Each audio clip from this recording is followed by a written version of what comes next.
अस्सलामु अलैकुम वरहमतुल्लाहि वबरकातुहू। अल्हम्दुलिल्लाहि रब्बिल आलमीन वस्सलातु वस्सलामु अला सय्यिदिल मुरसलीन व अला आलिहि व सहबिहि अजमईन, अम्मा बाद। अऊज़ु बिल्लाहि मिनश शैतानिर रजीम। बिस्मिल्लाहिर रहमानिर रहीम। इक़रा बिस्मि रब्बिकल लज़ी खलक़, खलक़ल इंसान मिन अलक़। इक़रा व रब्बुकल अकरम अल्लज़ी अल्लम बिल क़लम, अल्लमल इंसान मा लम यअलम। सदक़ल्लाहुल अज़ीम।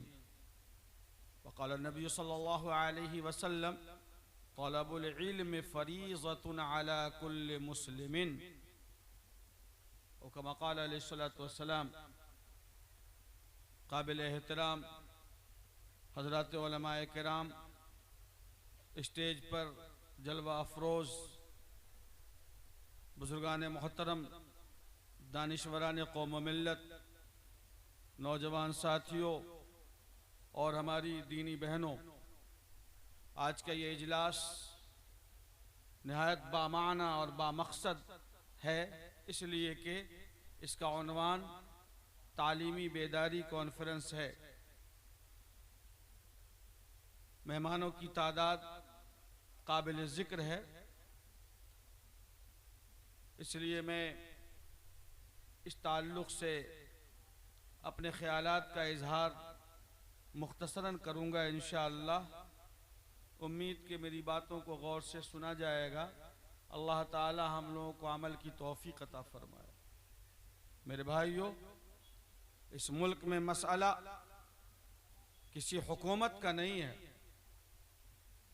किसी सियासी और पॉलिटिकल जमात का नहीं है। इस मुल्क में मसला फलां और फलां चीज़ों का नहीं है। हम समझते हैं कि इस मुल्क में मसला सिर्फ और सिर्फ एजुकेशन का है और तालीम का है।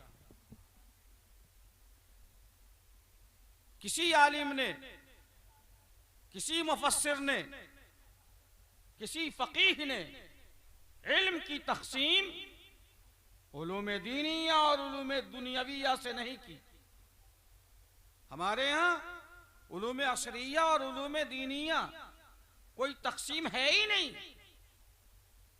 ये तक़सीम जो लोग जिक्र करते हैं, मैं तो समझता हूं कि ये दुश्मनाने इस्लाम और यहूदियत और ईसाईयत की एक प्लानिंग है कि इल्म को दो खाने में तक़सीम करो ताकि उलमा और आवाम में एक फासला बने, उलमा और दानिश्वरों में एक खलीज पैदा हो। इस्लाम तो कहता है कि इल्म की दो ही किस्में हैं, और वह है इल्म नाफ़िअ और इल्म गैर नाफ़िअ। आक़ा व मौला जनाब मोहम्मद रसूलुल्लाह सल्लल्लाहु अलैहि वसल्लम ने दुआ मांगी, अल्लाहुम्मा इन्ना नसअलुका इल्मन नाफ़िअ। अल्लाह, हम आपसे इल्म नाफ़े का सवाल करते हैं। अल्लाहुम्मा इन्ना नऊज़ु बिका मिन इल्मिन ला यनफ़अ। अल्लाह, हम ऐसे इल्म से पनाह चाहते हैं जो नफ़ा बख्श न हो। हमारे यहाँ इल्म की तक़सीम है ही नहीं। जो लोग उलूम दीनिया और उलूम असरिया की बात करते हैं, वो शरीयत की रूह, इस्लामी फ़रासत और अपने इल्म की अज़मत से नावाकिफ और रुशनाश नहीं है, नावाकिफ है। मेरे भाइयों, इल्म की यही तक़सीम है, इल्म नाफ़े और इल्म गैर नाफ़े। इल्म कहते किसको है? क्या इल्म रोजी कमाने का जरिया है? क्या इल्म जो मतलूब शरअ है और इक़रा बिस्मि रब्बिकल लज़ी खलक़ में जिस चीज का मुतालबा किया गया है, क्या वो सिर्फ और सिर्फ दुनियावी मनफ़ात और मादियत के हुसूल के लिए? नहीं। इल्म नाम है मारिफत इलाही का, खुदा शनाशी का, तौहीद का, रिसालत के इल्म का। हम ये नहीं कहते कि खुदा शनाशी का एक ही जरिया है, क्या आप मदरसे में आके हमारा कुर्ता और पजामा पहना के बिठा दो तभी वो समझा जाएगा, वरना नहीं समझा जाएगा। नो, इल्म नाम है मारिफत इलाही का।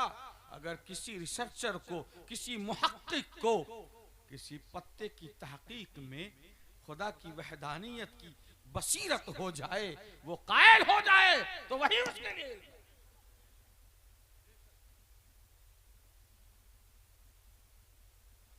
किसी साइंटिस्ट को पानी की तहकीक पर मारिफत इलाही मिल जाए, खुदा की तौहीद तक पहुंच जाए, अल्लाह की वहदानियत का कायल हो जाए, तो वही उसके लिए इल्म है। इल्म नाम सिर्फ जानने का नहीं है, मारिफत इलाही का है। वरना क्या कहेंगे कि लोगों ने पत्थरों पर और लोहे पर मेहनत करके हवाओं में उड़ा दिया, लेकिन खुदा की मार्फत तक और तौहीद तक नहीं पहुंच सके। आज तक वो कुफ्र में मुब्तला हैं, आज तक वो गंदी चीजों को पूज रहे हैं, आज तक वो पत्थरों को पूज रहे हैं, आज तक वो नौज़ बिल्लाह गलाजतों को पूज रहे हैं। ये समझने और समझाने की जरूरत है इस वक्त। सो मेरे भाइयों, सबसे पहले तो लाजिम है तमाम मुसलमानों पर, हर हर मर्द पर, हर हर औरत पर, कि वो कुरान करीम को पढ़ना सीख लें। तिलावत कुरान तशरीह अल्फाज के साथ वो जरूर सीखें और पढ़ें। कलमा याद करें, दुरूद याद करें, इतना कुरान करीम याद जरूर कर लें जिससे उनकी नमाज दुरुस्त हो जाए। मा तजूज़ु बिहिस्सलाह, जिसका नमाज में पढ़ना फर्ज है, हर हर मोमिन के कल्बो जिगर में कुरान करीम की उतनी सूरतों का, उतनी आयतों का होना लाजिम और जरूरी।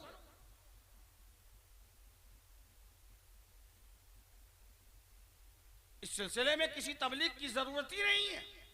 हमारे भाइयों को चाहिए कि कम अज कम अल्फाज हदीस सही तौर पर वो याद कर लें। अगर अल्फाज पे कंट्रोल नहीं है तो जरूरी नहीं है कि अल्फाज हदीस पेशी किए जाएं, आप उसका मफहूम और माना बता दें, यही काफी हो जाएगा। तलबुल इल्म नहीं, तलबुल इल्म फरीज़तुन अला कुल्ल मुस्लिमीन है। मुस्लिमतिन का लफ्ज हदीस शरीफ में नहीं है। मफहूम यह है कि हर साहिब ईमान पर, चाहे वो औरत हो मर्द हो।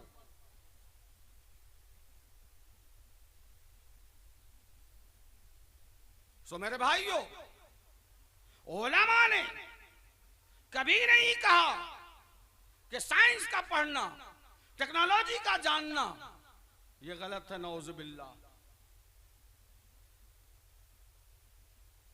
बल्कि आज के इस तालीमी बेदारी कॉन्फ्रेंस जो कि खर्रा में मुनाकिद है, मधुबनी जिले में, मैं ऑन रिकॉर्ड ये बात कहता हूं कि हमारा नजरिया ये है, जैसे कुरान करीम का पढ़ना हर हर मुसलमान पर फर्ज है, लेकिन मोतबर और मुस्तनद आलिम का बनना और मुफ्ती और काजी का बनना और हर एक के लिए हाफिज का बनना उस पर फर्ज नहीं है, बल्कि कौम की जिम्मेदारी है कि अपनी नस्ल से ऐसी टीम पैदा करे जो हाफिज कुरान भी हो, जो मुफस्सिर कुरान भी हो, जो मुफ्ती दीन शरअ भी हो। ऐसे लोग होने चाहिए। अगर चंद लोग भी हो गए आबादी से, इलाके से, तो गोया ये फर्ज अलल किफाया के दर्जे में होगा। कौम की वो दीनी और शरई जरूरत पूरी हो गई। इसी तरह से कौम पर फर्ज अलल किफाया के दर्जे में होगा कि वो अपनी नस्ल से कुरान पढ़ाने के बाद, ईमान और दीन को दुरुस्त कराने के बाद अपने बच्चों को आला से आला डॉक्टर बनाएं, अपने बच्चों को आला से आला लॉयर और कानूनदा बनाएं, अपने बच्चों को वो टेक्नोलॉजी के मैदान में आगे ले जाएं, आईआईटी का इंजीनियर बनाए, यूपीएससी और बीपीएससी के लिए उन्हें तरगीब दें और एडमिनिस्ट्रेटिव ऑफिसर और एडमिनिस्ट्रेशन वाले सर्विस में, जॉब में उसे शामिल कराएं। शर्त यही है कि वो मुसलमान होना चाहिए। इट मीन्स के तौहीद और रिसालत पर पुख्ता उसकी मजबूत पकड़ होनी चाहिए, ताकि वो जमाने की रफ्तार और जमाने के बहाव में अपने दीन और ईमान का सौदा न कर सके।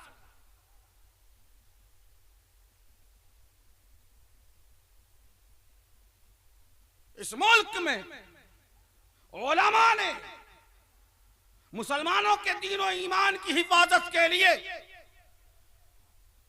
उनके ईमान के मरम्मत के लिए खर्रा हो, खजूरी हो, मधुबनी, एक एक गांव में मकतब के क़याम पर जोर दिया और हर 10-20 किलोमीटर के फासले पर ऐसा मोतबर दसगाह बना दिया कि मुसलमान दीन और ईमान सीखें और कौम अपने नस्लों के ईमान की मरम्मत के लिए उस कारखाने में अपने बच्चों को दाखिल। लेकिन हमारे दरमियान जो दूसरे खैर खाहान हैं और बेही खाहाने कौम और मिल्लत हैं, क्या उनकी जिम्मेदारी ये नहीं थी कि वो भी पॉलिटेक्निक कॉलेज खोलते, वो भी मुख्तलिफ कॉलेजेस खोलते, वो भी लॉ कॉलेज खोलते? जैसे हमारे डॉक्टर फैयाज साहब ने माशाअल्लाह मधुबनी मेडिकल कॉलेज खोला। ऐसे लोगों ने अगर खोला होता तो आज जैसे हर गांव में दर्जनों हुफ्फाज और उलमा दीन और ईमान की हिफाजत के लिए खड़े मिलते हैं, एक एक गांव में हमारे यहाँ डॉक्टर, प्रोफेसर और हमारे दरमियान एसपी साहब और डीएम साहब और कलेक्टर साहब और एसडीओ साहब भी वो होते जो कौम और मिल्लत की तरक्की के साथ साथ इस मुल्क में अपनी जरूरत और अपनी इफादियत का लोहा मनवा ले। क्या कर रहे हैं आप? सारा काम एक ही आदमी करे। आप क्या करेंगे? आप बैठकर ढोल बजाएंगे, आप तंज करेंगे? कीजिए, मैदान अमल में बढ़िए, कुछ करिए और करके कौम के सामने पेश कीजिए। हर आदमी आपके पीछे दौड़ेगा, सिर्फ कहने से नहीं करने से होगा। मैं ये समझता हूं कि मुल्क हिंदुस्तान में जहां इस वक्त नफरतों की सियासत और नफरतों की तिजारत का सिलसिला जारी है, ऐसे मुल्क में मुसलमानों के पास सिर्फ एक ही हथियार है कि नफरतों का खात्मा कर सके और मुकाबला कर सके, और वो हथियार है एजुकेशन का असलहा, तालीम और शिक्षा। यही एजुकेशन है जिससे वो मुल्क हिंदुस्तान में बढ़ती हुई नफरती सियासत का मुकाबला कर सकते। मैं अपने भाइयों से मैं ज्यादा वक्त नहीं लूंगा, मैं बस अब आखिरी वक्त है मेरा, बिल्कुल आखिरी गुफ्तगू का लम्हा है। मुझे जरूरी काम दरपेश है, इसलिए मैंने सोचा कि हाजिर हुआ हूं तो कुछ अर्ज कर देता हूं, मुझे फौरन जाना है। मैं ये अर्ज करूं मेरे भाइयों कि हमें इस मुल्क में अपने वजूद को तस्लीम करवाना है। हम करवाएं तस्लीम, और हम ये तय करें कि अगर कुछ लोग आने वाले 25 से 35 तक में हमारे वजूद को खत्म करने की नापाक कोशिशें कर रहे हैं, हमारे पास कोई जवाब नहीं है सिवाय इसके कि मुसलमान सन 2025 ईस्वी से लेकर 2035 तक को एजुकेशन के लिए टारगेट करें और ये तय कर लें कि मुल्क के हर नुक्कड़, हर चौराहे, हर गली पर हमारा एक आदमी यूपीएससी और बीपीएससी तैयारी करके खड़ा हुआ मिलेगा इंशाअल्लाह, ताकि दुनिया समझेगी कि ये भी मुल्क की जरूरत है। जैसे पहले लोहा माना था, आज भी दुनिया हमें तस्लीम करने पर मजबूर होगी। ये काम कीजिए, जरूर कीजिए। शर्त यह है कि अपनी नस्ल को पहले कामिल तौर पर मुसलमान बना लीजिए, यानी नमाज, रोजा, कलमा, दुरूद, अकीदे को दुरुस्त करवा लीजिए। फिर जहां उनको तालीम दिलाना हो दिलवाइए। बल्कि मैं तो बढ़ के कहता हूं मेरे भाइयों कि मंजिल से आगे बढ़कर मंजिल तलाश कर, मंजिल से आगे बढ़कर मंजिल तलाश कर, मिल जाए तुझको दरिया तो समंदर तलाश कर। हर शीशा टूट जाता है पत्थर की चोट से, पत्थर ही टूट जाए वो शीशा तलाश कर। अगर ये काम कर ले तो इस मुल्क में फिर से एक इनकलाब के नए बाब का आगाज होगा इंशाअल्लाह। क्या हाजिरीन, हम सब इस कोशिश के लिए कि आने वाले 10 सालों को एजुकेशन के तौर पर हम टारगेट करेंगे इंशाअल्लाह। बोलिए, जोर से बोलो जरा। खर्रा के लोग, आप तो मजबूत लोग हैं भाई। मैं ये कहता हूं, आपको आखिरी बात यूं अर्ज करूं कि कमजोर होते हैं वो लोग जो अपनी नाकामियों पे आंसू बहाते हैं, कमजोर होते हैं वो लोग जो नौहा खानी करते हैं, कमजोर होते हैं वो लोग जो अपना गरीबान चाक करते हैं, कमजोर और बुज़दिल होते हैं वो लोग जो अपनी अब गिड़गिड़ाते हैं और दूसरों के सामने भीख मांगते हैं। ऐ मेरे भाइयों, हमें न तो मोदी जी का नाम लेना है न योगी जी का नाम लेना है। अपनी नाकामी का ठीकरा किसी सियासी जमात के सर पर या किसी पॉलिटिकल पार्टी के सर पर नहीं फोड़ना है। आपको जो करना हो आप करते रहिए। हमें तो सिर्फ और सिर्फ अपनी नस्लों को तालीम याफ्ता बनाना है और वो तालीम देना है जो वक्त की जरूरत है, जिसकी मिल्लत को जरूरत है, जिस एजुकेशन की जरूरत मुल्क को है, इंसानियत को है। हम सिर्फ इतना कहेंगे आपसे कि इधर आ सितमगर, हुनर आजमा, इधर आ सितमगर, हुनर आजमाए, तू तीर आजमा, हम जिगर आजमाए। इंशाअल्लाह 10 सालों में फैसला हो जाएगा। हमारा तालीम का सफ़र अगर शुरू करते हैं तब तो ये तालीमी बेदारी कॉन्फ्रेंस जो हमारे इंजीनियर साहब ने और उनके हबाब ने मुनक़िद किया है खर्रा जैसी बावकार आबादी में, इंशाअल्लाह ये मुस्बत रहेगा। और अगर हमने सुन लिया और चले गए और कोई इनकलाब पैदा करने की कोशिश नहीं की तो हमारी कोशिशों का सवाब तो हमें यकीनन मिलेगा, लेकिन फ़ायदा हासिल न करे तो बेसूद रहेगा।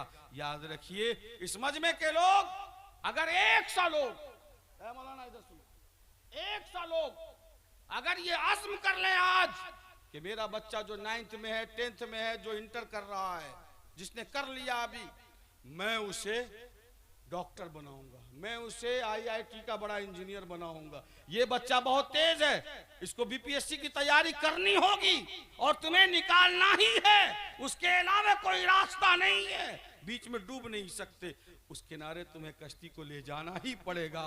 उसके सर डाल दीजिए तो खुदा की कसम तो किसी इनकलाब की आमद का इंतजार न कर, तो किसी इनकलाब की आमद का इंतजार न कर, जो हो सके तो खुद ही इनकलाब पैदा कर। अगर 100 लोगों ने टारगेट कर लिया आज तो मैं अल्लाह की जात से यकीन के साथ कहता हूं कि 10 बच्चे तो जरूर UPSC और BPSC कंप्लीट कर लेंगे इंशाअल्लाह। क्या आपको इस बात की उम्मीद है कि नहीं है? अरे बोलो, जोर से बोलो। इंशाअल्लाह अल्लाह ताला कबूल फरमाएगा। यही हमारा हदफ होना चाहिए। ये मोदी जी और योगी जी करने से डराओ मत और डरो मत, TRP मत बढ़ाओ लोगों का, अपना काम कीजिए। मुल्क के हित में, वतन के हित में, देश के हित में वफादारी के साथ हम अपने काम पे तवज्जो देंगे। जैसे हिरोशिमा और नागासाकी में एटम बम गिरा, तबाह हो गए दोनों शहर, लेकिन बदले की कार्रवाई को छोड़कर उन्होंने फिर से असरे नौ, तामीरे नौ पर तवज्जो दिया तो एक बार फिर पूरी दुनिया के मार्केट जापानीज मार्केट की मोहताज हो गई और जापान ने अपनी इफादियत और अपनी जरूरत का लोहा पूरी दुनिया में उसका सिक्का मनवाया नहीं मनवाया? बोलो आप। बस हमें फॉलो करना चाहिए उस टारगेट की तरफ। और मैं अर्ज़ करूं कि आका सल्लल्लाहु अलैहि वसल्लम ने हज़रत ज़ैद इब्न साबित रज़ी अल्लाह ताला अन्हु को उस ज़माने में अरबी ज़बान के अलावा यहूदियों की ज़बान सीखने का हुक्म फरमाया था। कई तरह से रिवायत है बुखारी की और मुस्लिम की और दीगर अहादीस में हज़रत ज़ैद इब्न साबित रज़ियल्लाहु ताला अन्हु से मरवी है, क़ाल अमरनी रसूलुल्लाह सल्लल्लाहु अलैहि वसल्लम अन अतअल्लम किताब यहूद।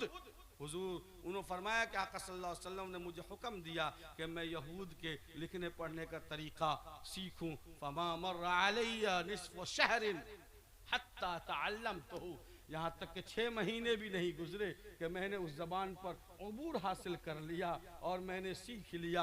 रसूलुल्लाह सल्लल्लाहु अलैहि वसल्लम ने ज़रूरत के पेश नज़र तौरेत के लैंग्वेज को सीखने का हुक्म दिया। आज टेक्नोलॉजी की ज़बान समझ रहे हैं लोग, आज मोबाइल का ज़माना है, सैटेलाइट का ज़माना है, इंग्लिश का ज़माना है। ऐ मुसलमानों, ये अल्लाह की नाजिल करदा ज़बानें हैं, किसी के बाप की जागीर नहीं है। ज़रूरत है हासिल करो, वही आपके लिए शर्त है, उम्मत की बका के लिए, मुल्क की हिफाजत के लिए और वतन दोस्ती के लिए। इंशाअल्लाह इस पर हम अमल करेंगे तो हम समझते हैं कि इस उन्वान का इलाज रह जाएगी, जलसे का मकसद पूरा हो जाएगा और हम सब की शिरकत और यहाँ पर जमा होना इंशाअल्लाह ये कामयाब हो जाएगा कि खुदा तुझे किसी तूफान से आशना कर दे कि तेरे बहर के मौजों में इज़्तिराब नहीं, तुझे किताब से मुमकिन नहीं फराक के तू किताब खां है मगर साहिबे किताब नहीं। वाखिर दावाना अनिल हम्दुलिल्लाहि रब्बिल आलमीन। शुक्रन जज़ाकुमुल्लाह। हाज़रीन, ज़रा मैं कुछ उज़्र की वजह से मुख्तसर पैगाम दिया है, अल्लाह ताला इन्हीं पर अमल करने की तौफ़ीक़ अता फ़रमाए। जज़ाकुमुल्लाह खैर।